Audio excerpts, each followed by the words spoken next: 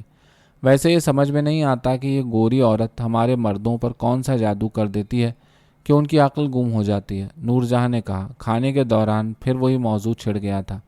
سپردگی، مکمل سپردگی میری جان۔ تنہا نوجوان، اکیلے لڑکے اندھیروں کے باسی اجالوں میں آتے ہیں تو آنکھیں چکا چوند ہو جاتی ہیں، اور ایسے میں کوئی البیلی سراپا سپردگی بن جائے تو وہ بیچارہ کیا کرے؟ صادق مسکرایا۔ انیلا راجہ کی عنایتیں وجاہت پر بڑھ رہی تھیں اور وہ حتی الامکان معمول پر رہنے کی کوششوں میں لگا رہتا۔ ارے نور جہاں، یہ انیلا راجہ تو لگتا ہے بھائی جی کو لے اڑیں گی۔ ایک روز رشمی نے رازداری سے نور جہاں سے کہا۔ اچھا ہے، کوئی تو انہیں لے اڑے، وہ مسکرائی۔ مگر بھائی جی بہت پکے ہیں، اس معاملے میں ٹس سے مس نہیں ہو رہے، وہ بولی۔ ہاں، ان کا معاملہ تو تمہیں معلوم ہی ہے، نور جہاں نے کہا۔ پچھلے 6 مہینے سے تو ان کی کوششیں لگتا ہے تیز ہو گئی ہیں، رشمی بولی۔ نور جہاں خاموشی سے اپنا کام کرتی رہی۔ رشمی، سعید کا فون تھا تمہارے لیے، میں بتانا بھول گئی۔ اچانک نور جہاں کو یاد آیا۔ اچھا، میں ابھی کر لیتی ہوں، یہ کہہ کر رشمی کاؤنٹر کی طرف چلی گئی جہاں چند گاہک جمع ہو گئے تھے اور وجاہت تیزی سے انہیں نپٹا رہا تھا۔ دوپہر کے وقت دکان میں سکون ہوا تو رشمی وجاہت کی طرف آئی۔ بھائی جی، میں کھانا بنا کر لائی ہوں، کھائیے گا؟ اس نے پوچھا۔ ہاں لے آؤ، میں ابھی سوچ ہی رہا تھا کہ باہر سے کچھ منگا لوں، وجاہت بولا۔ رشمی نے نور جہاں کو آواز دی، کھانا کھا لو، میرے ہاتھ کا پکا۔ میں بھی رات کا بچا کچا لائی ہوں، نور جہاں ایک ڈبہ لیے ہوئے آئی۔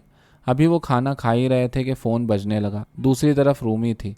وجاہت، میں پرسوں ایک کام سے نیو یارک آ رہی ہوں۔ واقعی؟ کتنے دن رہو گی؟ وہ خوشی سے بولا۔ 2 دن کا کام ہے، 2 دن کے لیے چھٹی لے لوں گی، آپ کے ساتھ کچھ وقت گزار لوں گی، اس نے کہا۔ تو میرے پاس ہی ٹھہرنا، اس نے کہا۔ نہیں، میری ہوٹل میں بکنگ ہے، کام کے بعد آپ کے پاس آ جاؤں گی، رومی نے کہا۔ ٹھیک ہے، نکلنے سے پہلے یہاں فون کر دینا، اور ہاں، ٹھنڈ شروع ہو گئی ہے، ایک آدھ گرم کپڑے ضرور لیتی آنا، اس نے تاکید کی۔ شبو کو لا رہی ہو؟ اس نے پوچھا۔ نہیں، عائشہ آئی ہوئی ہے، وہ رکھ لے گی، رومی بولی اور چند باتیں کر کے فون بند کر دیا۔ رشمی نے وجاہت میں اچانک تبدیلی محسوس کی، چہرے پر ایک سکون اتر آیا تھا۔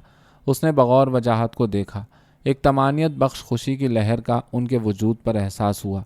یہ آپ کی کیلیفورنیا والی عزیز تھیں؟ اس نے پوچھا۔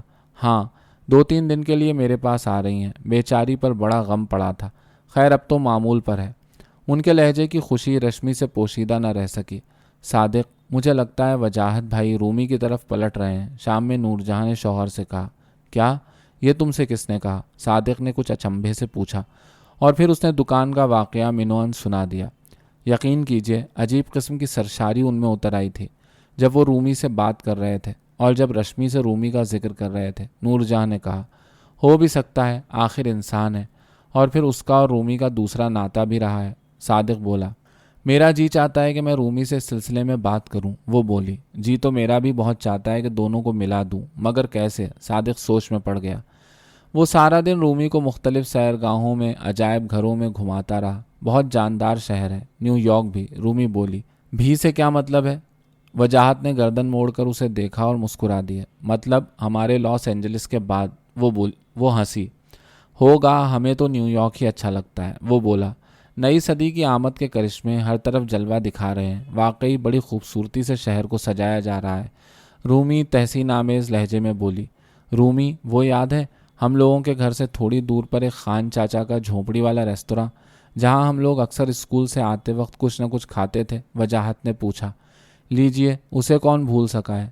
اور یاد ہے جب شاہدہ آپا کے رشتے کے لیے لوگ آئے تھے تو آپ وہاں ہی سے بگھاری چنے کی دال اور گوشت کا سالن لائے تھے، جسے مہمان سمجھے کہ شاہدہ آپا نے بنایا ہے، اور خوب تعریفیں کر کر کے کھایا تھا، اور شاہدہ آپا نے بھی تردید کی کوشش نہیں کی تھی۔ رومی زور سے ہنس پڑی۔ وہ بھی کھلکھلایا، ہاں، اور اس کے بعد ان کے سسرال والے اکثر اس دال کی فرمائش کرتے تھے، اور جو دال کبھی شاہدہ آپا پکا نہیں سکی تھی۔ رومی بولی اور اس کی ہنسی میں شامل ہو گئی۔ کافی دیر بعد ہنسی تھمی تو وجاہت بولا، اسی خان چاچا کے بیٹے نے نیو یارک میں ایک ریستوراں کھولا ہے۔ ایک بار میں ادھر گیا تو دیکھا خان چاچا کی تصویر لگی ہے۔ میں نے پوچھا، یہ کس کی تصویر ہے؟ کاؤنٹر پر کھڑے نوجوان نے بتایا کہ اس کے دادا کی تصویر ہے۔ خیر، پھر میں خان چاچا کے بیٹے سے ملا، اکثر ادھر جاتا ہوں، چلتی ہو؟ اس نے پوچھا۔ ہاں ہاں ضرور۔ وجاہت نے گاڑی ادھر موڑ لی۔ وہ دونوں تھکے ہوئے گھر پہنچے۔ آپ چائے پئیں گے؟ رومی نے پوچھا۔ تم بیٹھو، میں بناتا ہوں۔ وجاہت ایک دم اپنی ساری تھکن بھول گیا۔ نہیں بھائی بخشیے، یاد ہے ایک بار ہمارے گھر پر آپ نے چائے بنائی تھی؟ شکر کی جگہ نمک ڈال دیا تھا۔ اس نے لقمہ دیا اور قہقہہ لگا کر ہنس پڑی۔ اور مزے کی بات یہ ہے کہ چچا چچی دونوں نے بڑی تعریف کر کے وہ چائے پی۔ وہ تو تم نہ چلاتی تو مجھے آج تک نہ پتہ چلتا۔ اس کا قہقہہ رکا تو وہ بولا۔ چائے کے ساتھ ساتھ دونوں کے بچپن اور نوجوانی کے دنوں کی باتوں کا سلسلہ جاری رہا۔ ارے رومی، وہ صادق یاد ہے؟ اس نے پوچھا۔ کون؟ وہ آپ کا گنجا دوست جو ہر موسم میں نیکر پہنتا تھا، نیلے مکان والے چاچا کا بیٹا، اور کرکٹ میں خود ہی بے ایمانی کرتا اور خود ہی کھیل خراب کر کے چلا جاتا؟ رومی یاد کر کے ہنس پڑی۔ ہاں وہی، وہ بھی آج کل یہاں نیو یارک میں ہے۔ ایک بار اس نے کہا تھا کہ تم سے بات کرے گا، مگر شاید بھول بھال گیا۔ وجاہت بولا، نمبر ملائیے اس سے، بات تو کروں۔ رومی نے کہا۔ رومی اور صادق تھوڑی دیر تک باتیں کرتے رہے۔ اچھا رومی، فون بند کرو، میں اور نوری آ رہے ہیں۔ نوری میری منکوہا ہے، صادق بولا اور فون بند کر دیا۔ وہ لوگ آ رہے ہیں، رومی نے اطلاع دی۔ وجاہت بالکل نہیں چاہ رہا تھا کہ اس کے ان خوشگوار لمحات کو کوئی اور بھی بانٹے، لیکن رومی انہیں دعوت دے چکی تھی۔ رومی، میں اکثر سوچتا ہوں کہ ہمارا بچپن اور نوجوانی کس قدر ہم آہنگ تھا، بے تکلف تھا، مگر جوانی میں کیا ہوا سمجھ نہیں آتی۔ جوانی مستقبل، غرض اور سمجھوتوں کا نام ہے۔ یہ آپ پر منحصر ہے کہ آپ کی ترجیحات کیا ہیں۔ وہ بولی، میرا خیال ہے جوانی خواب کے تکمیل کی آرزو میں گزرتی ہے۔ وہ بولا، ہو سکتا ہے۔ مجھے ایزابیل کو دیکھ کر بہت دکھ ہوا، بیچاری اس کم عمری میں کس عذاب میں پڑ گئی۔ رومی نے بات کا رخ پلٹ دیا۔ ہاں رومی، ایک آس ہے جو سانس کی ڈور کے ساتھ یقین کے انتظار میں ہے۔ ادھر ٹھنڈ کے ساتھ اس پر بھی اثر پڑا ہے، تم نے تو دیکھا تھا، بالکل پیلی پڑی ہوئی تھی، ڈاکٹر بھی پریشان تھی، دوائیں اس کے جسم میں ڈالی جا رہی ہیں مگر کوئی اثر نہیں ہو رہا۔ وہ بولا، ڈاکٹر کیا کہتے ہیں؟ رومی نے پوچھا۔ ان کا کہنا ہے کہ بیلا کی طبی موت ہو چکی ہے، وہ اب لائف سپورٹ کے رحم و کرم پر ہے۔ وہ چپ ہو گیا۔ مگر وجاہت، یہ تو اس کے جسم کے ساتھ ظلم ہے، بیچاری ایک مصنوعی تنفس کے سہارے بستر پر پڑی ہے۔ رومی نے کہا۔ وجاہت نے حیرت سے اسے دیکھا۔ ہاں، مگر میں اپنے ہاتھوں سے اسے کیسے مار دوں؟ جس نے مجھ سے بے تحاشا محبت کی، مجھ پر بے حد احسانات کیے ہیں، میں کیسے اسے موت کے منہ میں دھکیل دوں؟ وجاہت نے کہا۔ وہ زندہ ہی کب ہے؟ مردے کو کیا مارنا اور کیا جلانا؟ بہر کیف آپ بہتر جان سکتے ہیں، آخر آپ کی بیوی ہے۔ رومی نے کچھ اس انداز میں کہا کہ وجاہت کو لگا جیسے اس پر طنز کر رہی ہے، کچھ یاد دلا رہی ہے۔ دروازے پر دستک ہوئی۔ صادق اور نور جہاں پہنچ گئے تھے۔ وہ بڑے تپاک سے دونوں سے ملی۔ یقین نہیں آتا کہ تم وہی صادق ہو اور جسے اتنی خوبصورت بیوی ملی۔ رومی مسکرائی۔ بچھڑے دوست ابھی پرانے واقعات میں الجھے ہوئے تھے کہ فون بجنے لگا۔ یا الہی خیر، اس وقت کون ہے؟ وجاہت کا دل دھڑک گیا۔ اس نے فون اٹھایا۔ نرسنگ ہوم سے تھا۔ کیا؟ وجاہت چیخ پڑا۔ سب لوگ گھبرا گئے۔ کیا ہوا وجو؟ صادق لپکا، صادق، بیلا، اور وہ بچوں کی طرح پھوٹ پھوٹ کر رونے لگا۔ کیا ہوا بیلا کو؟ رومی نے گھبرا کر پوچھا۔ بیلا اپنی اذیتوں سے آزاد ہو چکی ہے۔ خاصی دیر بعد وجاہت کی طبیعت سنبھلی تو اس نے خالی نظروں سے اپنے دوستوں کو دیکھتے ہوئے اعلان کیا، اوہ بہت افسوسناک بات ہے۔ سب خاموش تھے۔ وجاہت نے فون اٹھایا اور ایزابل کے والدین کو پیغام دیا اور سب لوگ نرسنگ ہوم کی طرف چل دیے۔ چند گھنٹوں میں ایزابل کے والدین، بہن، بہنوئی اور کئی عزیز وہاں پہنچ گئے۔ صبح تک ایزابل کی موت کی خبر کمیونٹی میں جنگل کی آگ کی طرح پھیل گئی۔ ایزابل کی میت تدفین گاہ والوں کے حوالے کر کے وجاہت، رومی، صادق اور نور جہاں کے ہمراہ گھر آ گیا۔ دیکھتے ہی دیکھتے اس کے اپارٹمنٹ میں لوگ بھر گئے۔ ہر ایک افسردہ تھا۔ سب کی آنکھوں میں وجاہت کے لیے ہمدردی تھی۔ میرا خیال ہے کمیونٹی سینٹر میں نماز جنازہ کرا دی جائے، میں تیاری کرتا ہوں، مولانا خیرہ نے اٹھتے ہوئے کہا۔ نہیں، وہ کیتھولک کرسچن تھی اور اس کی آخری رسومات اس کے مذہبی عقیدے کے مطابق ہوں گی، وجاہت نے سخت لہجے میں کہا۔ مولانا نے حیرت سے وجاہت کو دیکھا۔ وجاہت صاحب، ہم سب آپ کی بہت عزت کرتے ہیں اور چاہتے ہیں کہ ایزابل صاحبہ کو جنت الفردوس میں جگہ ملے۔ اسلامی طریقے سے تدفین شاید۔ مولانا صاحب، چلیے باہر چلتے ہیں۔ ایک صاحب ان کی دل آزار باتیں برداشت نہ کر سکے۔ رومی نے افسوس بھری نظروں سے مولانا کو دیکھا جنہیں ایک صاحب باہر لے جا رہے تھے۔ ایزابل کی تدفین کل ہوگی۔ کیتھولک تدفین گاہ سے ان کا جنازہ کیتھولک قبرستان لے جایا جائے گا۔ آپ میں سے جو سروس میں آنا چاہے کل 11 بجے پہنچ جائے، رومی نے پتہ بتاتے ہوئے اعلان کیا۔ آپ لوگ براہ مہربانی کھانا کھا کر جائیے۔ رومی نے کھانے سے بھری میز کی طرف اشارہ کیا جو تعزیت میں آنے والے لوگ اپنے ساتھ لائے تھے۔ تھوڑی دیر میں لوگ ایک ایک کر کے جانے لگے تھے۔ اب گھر میں وجاہت کے ہمراہ رشمی اور رومی رہ گئی تھیں۔ دونوں خاصی دیر تک وجاہت کا دھیان بٹانے کی کوشش کرتی رہیں، تسلیاں دیتی رہیں۔ رومی جی، میں چلتی ہوں، آپ تو بھائی جی کے پاس رہیں گی، میں تھوڑی دیر کے لیے دکان کھول لوں۔ وجاہت کمرے میں گیا تو رشمی نے کہا، میرا خیال ہے رشمی آج دکان بند رہنے دو، تم بھی صبح سے ادھر ہو، تھک گئی ہوگی، رومی نے کہا۔ رشمی نے حیرت بھری نظروں سے اسے دیکھا۔ اس کا انداز ایک مالکن کا سا تھا۔ دروازے پر دستک ہو رہی تھی۔ رومی نے دروازہ کھولا۔ ایک نوجوان تیزی سے اندر داخل ہوا۔ بھائی جی کہاں ہیں؟ اس نے پوچھا۔ ارے سعید تم؟ رومی جی یہ سعید ہیں، ہم لوگوں کے ساتھ دکان پر کام کرتے تھے۔ اور سعید یہ رومی جی ہیں، بھائی جی کے چچا کی بیٹی۔ رشمی نے دونوں کا تعارف کرایا۔ رشمی، بھائی جی کیسے ہیں؟ اس نے سنی انسنی کرتے ہوئے پریشانی سے پوچھا۔ ٹھیک نہیں ہیں، ابھی کمرے میں گئے ہیں، رشمی بولی۔ سعید میاں ادھر آ جائیے۔ وجاہت کی آواز پر وہ ان کے کمرے کی طرف بڑھ گیا۔ وہ ایزابل کو دفنا کر لوٹا تو بالکل خالی اس ذہن ہو چکا تھا۔ وہ برسوں سے اس گھر میں نہ تھی، لیکن اس کے وجود کے احساس سے گھر کا کونا کونا منور لگتا تھا، اور آج وہ یہ احساس بھی دفن کر آیا تھا۔ وہ کروٹیں بدل رہا تھا، کسی پل قرار نہ تھا۔ جب خاصی دیر نیند نہ آئی تو کمرے سے نکل کر لاؤنج میں آ گیا اور بری طرح چونک پڑا۔ سامنے صوفے پر بالکل بیلا کے انداز میں دراز رومی گہری نیند سو رہی تھی۔ ایک رسالہ سینے پر اوندھا پڑا تھا۔ وہ قریب ہی صوفے پر بیٹھ گیا اور بڑی دیر تک بے خبر سوئی رومی کو نظروں میں جذب کرتا رہا۔ رات کے کسی پہر اچانک رومی کی آنکھ کھل گئی۔ مدھم روشنی میں آنکھیں دیکھنے کے قابل ہوئیں تو چونک پڑی۔ سامنے قالین پر وجاہت سکڑا پڑا ہوا تھا۔ ارے یہ کب یہاں آ گئے؟ اس نے حیرت سے سوچا اور اٹھ کر کمرے سے ایک کمبل لا کر اس پر ڈال دیا۔ بیلا کہاں؟ مت جاؤ۔ شاید وہ کوئی خواب دیکھ رہا تھا۔ بیچارے، رومی نے دکھ سے سوچا اور آنکھیں مون لی۔ معاف کرنا رومی، رات نیند نہیں آ رہی تھی، کمرے میں شدید گھٹن لگ رہی تھی، میں ادھر ہی آ گیا اور نہ جانے کس وقت آنکھ لگ گئی۔ صبح وجاہت نے شرمندگی سے کہا۔ اچھا کیا، مجھے جگا دیتے، وہ اٹھتے ہوئے بولی۔ اس نے زبردستی وجاہت کو ناشتہ کرایا اور خاصی دیر تک بیٹھی انہیں سمجھاتی رہی، پھر اٹھ کر جانے کی تیاری کرنے لگی۔ میں ابھی جانا نہیں چاہ رہی تھی، مگر 2 کی جگہ 4 دن رہ لی ہوں۔ ایمرجنسی کی وجہ سے چھٹی بھی مل گئی، مگر خیر پھر چکر لگاؤں گی، بلکہ کچھ دنوں بعد آپ ادھر آ جائیے گا، تھوڑا اس ماحول سے نکلیں تو اچھا ہوگا۔ وہ اپنا سامان سمیٹتے ہوئے بولی۔ تم یہاں نیو یارک موو ہو جاؤ۔ باوجود کوشش کے وہ خود کو روک نہ سکا۔ ہاں مگر وہاں گھر ہے، بچے ہیں، میری ملازمت ہے، یہاں تو مشکل ہوگا، رومی نے کہا۔ جاب تو خیر تمہیں آسانی سے یہاں مل جائے گی، بلکہ تمہارا ہوٹل بھی تو یہاں ہے۔ بچوں میں شبو ہی چھوٹا ہے، وہ بولا۔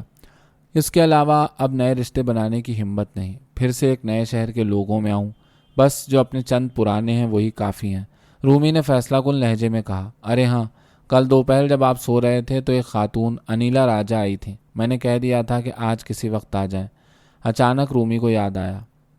اچھا، اس نے مختصراً کہا۔ وجاہت کے سب جاننے والے دوست وقتاً فوقتاً اس کے پاس آتے رہے۔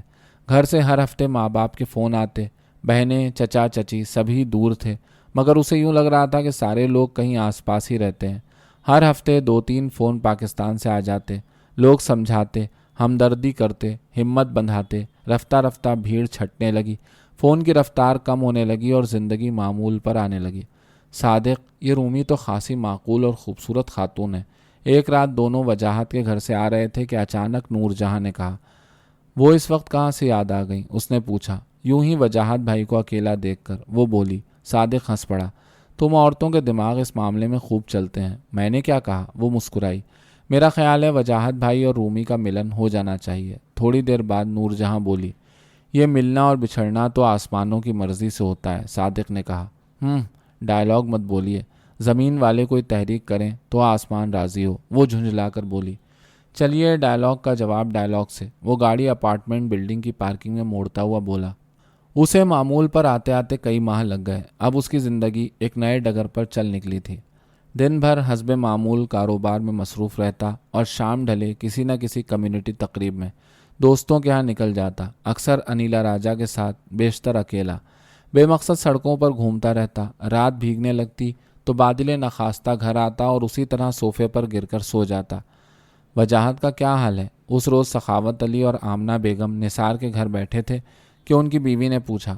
اب تو خاصا بہتر ہے، مگر اکیلا ہے، مجھے بے حد پریشانی رہتی ہے۔ آمنہ بیگم نے کہا۔ ہاں بھابھی، غم بھی تو اتنا بڑا پڑا ہے، سنبھلتے سنبھلتے بھی وقت لگے گا، انہوں نے کہا۔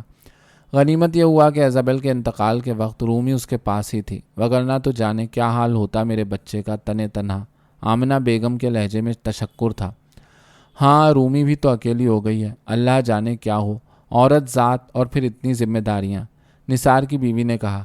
کیا کیا جائے بھابھی، اللہ کی مرضی ہے، وہ بھاوچ کا اندیا سمجھتے ہوئے بولے۔ سنتے ہو؟ آمنہ بیگم اور سخاوت علی کے جانے کے بعد اچانک ان کی بیگم نے پکارا۔ کیا ہے؟ وہ جو اپنی سوچوں میں گم تھے چونک اٹھے۔ رومی اتنی کم عمری میں بیوہ ہو گئی، ادھر ایزابل بھی ختم ہو گئی۔ میں سوچ رہی تھی کہ اگر رومی اور وجاہت تیار ہو جائیں۔ نہیں، اب بہت دیر ہو چکی ہے، انہوں نے بیوی کی بات کاٹ دی۔ دیر سویر کیا، دونوں ہی کو کسی کی ضرورت ہے، انہوں نے کہا۔ یہ فیصلہ ان دونوں پر چھوڑ دو، وہاں رہتے ہیں، نہ معلوم ایک دوسرے کے لیے کیا خیالات ہوں۔ اور پھر رومی کی اپنی ایک اولاد بھی ہے، ہمیں کیا معلوم کہ وہ اپنی زندگی کو کس طرح اور کس ڈھب پر چلانے کی سوچ رہی ہے، نثار نے سوچتے ہوئے کہا۔ تو بات کرنے میں تو کوئی حرج نہیں، وہ بولی۔ میں کوئی ایسی بات نہیں کروں گا، اور تم رومی سے کچھ نہ کہنا، انہوں نے بیوی سے کہا اور اٹھ کر اندر چلے گئے۔ وہ تھوڑی دیر بیٹھی سوچتی رہیں اور دوسرے ہی دن انہوں نے بیٹی کو فون کر کے اپنی تجویز سے آگاہ کیا۔ امی، کیا ہو گیا ہے آپ کو؟ اس نے حیرت سے کہا۔ بیٹا، یہ پہاڑ سی زندگی اور بھاری ذمہ داری کیسے کرو گی یہ سب اکیلی؟ ماں نے کہا۔ اکیلی کہاں ہوں، اور جب مجھے کبھی کسی کی ضرورت پڑی تو ضرور اس طرف سوچوں گی۔ اب دیکھو، اپنا وجو بھی تنہا ہو گیا ہے اور کیسا دوڑ دوڑ کر اتنی دور تمہارے پاس آتا رہا ہے۔ اس کے دل میں تمہارا کوئی خیال تھا تو اس نے کیا۔ وہ پوری طرح وجاہت کی وکالت پر مصر تھیں۔ آپ نے بڑی جلدی وجاہت کو معاف کر دیا، اس کے لہجے میں طنز تھا۔ بیٹا، اپنا خون ہے، اور پھر غلطی انسانوں ہی سے ہوتی ہے۔ وہ دل کا بہت اچھا اور طبیعت کا بے حد نیک ہے، انہوں نے سمجھایا۔ لیکن امی، میرے دل میں ایسا کوئی خیال نہیں ہے، اس نے فیصلہ کن انداز میں کہا، اور بیٹی کے لہجے نے ماں سے مزید کچھ کہنے کی ہمت چھین لی۔ خزاں کا موسم سردیوں میں ڈھلنے لگا تھا، سڑکیں جلد خالی ہونے لگی تھیں، اندھیرا شام کے ساتھ ہی اتر آتا۔ وجاہت حسب معمول گھومتا، چکر لگاتا۔ رات گئے گھر پہنچا، صوفے پر لیٹ کر نہ جانے کب تک خیالوں میں ڈوبا رہا۔ اچانک وہ اٹھا اور اس کمرے سے البم اٹھا لایا اور ماضی سے جی بہلانے لگا۔ ہر پوز میں بیلا کی تصویریں تھیں، کہیں ہنس رہی ہے، کہیں حیران ہے، کہیں صرف مسکرا رہی ہے، کہیں پھولوں میں بیٹھی ہے، کہیں لیپ ٹاپ پر کام کر رہی ہے۔ رومی سے کتنا ملتی ہے، کس قدر تباہ کن مشابہت ہے۔ وہ ایک ایک تصویر کو بغور دیکھ رہا تھا اور اسے رومی کہہ کر بلا رہا تھا۔ اسے لگا کہ رومی اس کے برابر بیٹھی ہے۔ بیلا کی ہنسی اور رومی کے وجود کا احساس ذہن پھاڑے ڈال رہا تھا۔ اس نے تصویریں سمیٹیں اور اپنے آپ سے سوال جواب کرنے لگا۔ رفتہ رفتہ رومی کا وجود بیلا پر غالب آتا چلا گیا، اس کی قوت مدافعت کمزور ہوتی چلی گئی۔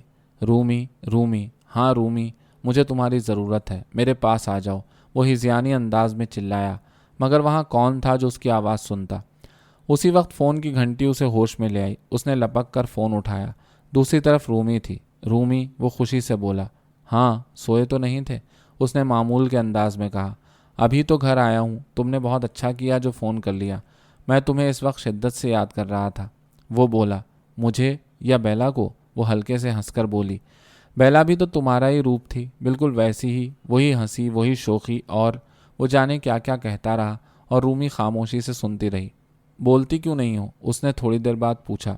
آپ موقع دیں تو بولوں، وہ ہنسی۔ معاف کرنا رومی، نہ جانے مجھے کیا ہو گیا ہے۔ اس کے لہجے میں شرمندگی تھی۔ کوئی بات نہیں، میں نے اس وقت ڈرتے ڈرتے فون کیا کہ کہیں آپ سو نہ گئے ہوں، مگر بات ایسی تھی کہ آج ہی بتانا چاہ رہی تھی۔ آخر میرا یہاں اور کون ہے؟ وہ بولی۔ ہاں ہاں کہو۔ وجاہت کے دل میں ایک امید نے سر اٹھایا۔ وہ وجاہت، آج شام زمان نے مجھے پرپوز کیا ہے اور تم نے انکار کر دیا؟ وجاہت کے لہجے میں آس تھی۔ نہیں، میں نے حامی بھر لی ہے اور ہم جلد شادی کر لیں گے۔ آپ کو تاریخ بتا دوں گی۔ مجھے یقین ہے کہ آپ میری خوشی میں بھی شامل ہوں گے۔ وہ ایک سانس میں سب کچھ کہہ گئی۔ وجاہت کی آس کی آخری کرن اندھیرے میں ڈوب چکی تھی۔ وہ بالکل سناٹے میں آ گیا تھا۔ کیا ہوا؟ آپ کو خوشی نہیں ہوئی؟ رومی نے پوچھا۔ نہیں، یہ بات نہیں۔ بہت مبارک ہو، میں ضرور آؤں گا۔ اچھا رومی، اب میں سونے جا رہا ہوں، خاصی رات ہو گئی ہے۔ وجاہت نے فون بند کر دیا اور کئی مہینوں کے بعد ایک بار پھر اپنے کمرے کی طرف بڑھ گیا۔ میرا پلنگ اونچا کر دو، کئی ہفتوں سے باہر کی کوئی خبر نہیں، بوڑھی مارتھا نے کپ کپاتی آواز میں نرس سے کہا۔ ہاں، یہ دوا کھا لو، میں پلنگ اونچا کر دیتی ہوں، نرس اسے دوا دیتے ہوئے بولی۔ یہ پردہ بھی ہٹا دینا، آج سنیچر ہے؟ مارتھا نے پوچھا۔ ہاں، نرس بولی۔ میرا ملاقاتی چلا نہ گیا ہو، اس کے لہجے میں یاس تھی۔ تمہارا ملاقاتی؟ نرس کھڑکی کے باہر نظریں دوڑاتے ہوئے بولی۔ ہاں، ارے دیکھو، وہ آ گیا، مارتھا نے خوشی سے کہا اور اسے اچھو لگ گیا۔ نرس نے جلدی جلدی اس کی پیٹھ سہلائی اور چاروں طرف تکیوں کے سہارے اسے بٹھا دیا۔ نرس باہر ہی کی طرف دیکھ رہی تھی۔ ایک میرون گاڑی سے ایک مرد اترا، تھکے قدموں سے نرسنگ ہوم کے پھاٹک کی طرف بڑھا، بھیڑے ہوئے پھاٹک کو دھکا دیا، تھوڑی دور تک اندر آیا اور مڑ کر واپس گیٹ سے نکل گیا۔ ارے، یہ تو تمہارے برابر کے کمرے کی ایزابیل کا ملاقاتی ہے، اس کا شوہر۔ ادھیڑ عمر نرس حیرت سے بول پڑی۔ اچھا، ایزابیل کہاں ہے؟ وہ ملنے کیوں نہیں آیا؟ مارتھا نے پوچھا۔ اسے تو مرے ہوئے 8-9 مہینے ہو گئے ہیں، بیچاری برسوں لائف سپورٹ پر رہی ہے، نرس نے بتایا۔ اوہ بیچارہ، جب ہی ہر ہفتے یہاں آتا ہے اور باہر ہی سے چلا جاتا ہے، مارتھا نے اداسی سے کہا اور آنکھیں بند کر لیں۔ کئی دنوں سے مارتھا کی طبیعت بہت زیادہ خراب تھی، سانس آتے آتے رک جاتی، اسے آکسیجن لگایا جاتا، پھر گھنٹوں کے بعد معمول پر آتی۔ ڈاکٹر نے اسے بالکل سیدھا لیٹنے کی ہدایت کی تھی۔ سنیچر کی صبح سے مارتھا کے سینے میں بہت تکلیف تھی۔ مہربانی کر کے میرا بستر اونچا کر دو، مارتھا نے نرس سے کہا۔ آج تمہاری طبیعت زیادہ خراب ہے، سیدھی لیٹی رہو، نرس نے باز رکھنا چاہا۔ میں پچھلے 88 سالوں سے اس دنیا کی عادی ہوں اور آج باہر کی دنیا سے میرا واحد رابطہ یہ میرون گاڑی اور یہ مرد ہے۔ مہربانی کر کے بس چند لمحوں کے لیے، مارتھا نے التجا کی۔ میں ڈاکٹر سے پوچھتی ہوں۔ وہ انٹر کام کی طرف بڑھی۔ ڈاکٹر نے کہا ہے کہ صرف 5 منٹ تک تم بیٹھ سکتی ہو۔ نرس مسکرائی اور مارتھا کا جھریوں بھرا چہرہ کھل اٹھا۔ تمہاری دوا کا وقت ہو گیا ہے، میں 5 منٹ تک آ جاؤں گی دوا لے کر، نرس بولی اور کمرے سے نکل گئی۔ وہ بے چینی سے میرون گاڑی کا انتظار کرنے لگی اور ایک دم ہی وہ نظر آ گئی۔ مارتھا اشتیاق میں آگے جھک کر دیکھنے لگی۔ اس مرد کے ساتھ آج کوئی اور بھی تھا۔ اس نے جلدی سے اپنا چشمہ اٹھایا۔ اوہ، یہ تو کوئی عورت ہے، یہ اس کی کون ہو سکتی ہے؟ مارتھا نے خود سے سوال کیا۔ پتہ نہیں، شاید کوئی عزیز یا دوست بھی تو ہو سکتی ہے، اس نے خود ہی جواب دیا۔ انیلا، اس نرسنگ ہوم میں بیلا نے زندگی کے 7 کربناک برس گزارے ہیں اور وہ کرب میری روح کا حصہ بن چکا ہے۔ میرے پاس تمہیں دینے کو اگر کچھ ہے تو یہی دکھ اور کرب۔ مجھے پتہ نہیں میں کبھی اس سے نکلوں گا بھی یا نہیں، وہ بولا۔ ہم ان دکھوں سے اپنی خوشیاں کشید کریں گے۔ اس نے ایک نظر وجاہت کے چہرے کو دیکھا۔ وہ پھاٹک سے سر ٹکائے کھڑا تھا۔ چلیے، یہاں آپ نے بہت وقت گزار لیا، زندگی آپ کی منتظر ہے، انیلا نے اس کے کندھے پر ہاتھ رکھتے ہوئے نرمی سے کہا۔ وجاہت پلٹا، پھاٹک کو بند کیا اور انیلا کے ساتھ سبک قدموں سے چلتا ہوا اپنی منزل کی طرف رواں ہو گیا۔ مارتھا نے سر تکیے سے ٹیک دیا تھا۔ نرس نے آ کر اس کا بستر برابر کیا۔ اپنے ملاقاتی سے مل لی؟ اس نے پوچھا۔ ہاں، وہ بولی۔ کیا کہہ رہا تھا؟ نرس نے دلچسپی سے پوچھا۔ کچھ نہیں، اس نے دروازہ بند کر دیا۔